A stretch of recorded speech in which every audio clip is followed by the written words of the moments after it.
oturken tutmamak ne nedenim oynayıp oturdum.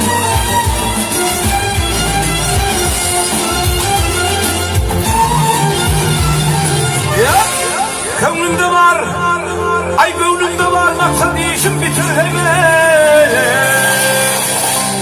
Vahit tebirler dalmana karşı.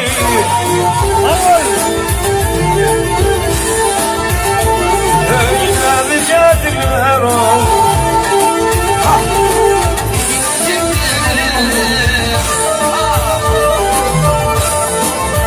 Hadi bakalım evladım olsun. Arhın severe yarın boynana. Ardım edere benim boynana. Aldım yamak kanmadan söyledim boynana.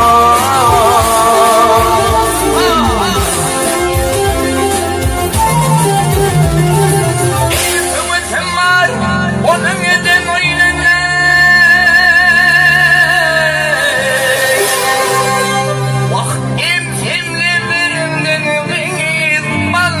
Karşı annesidir, içecektir.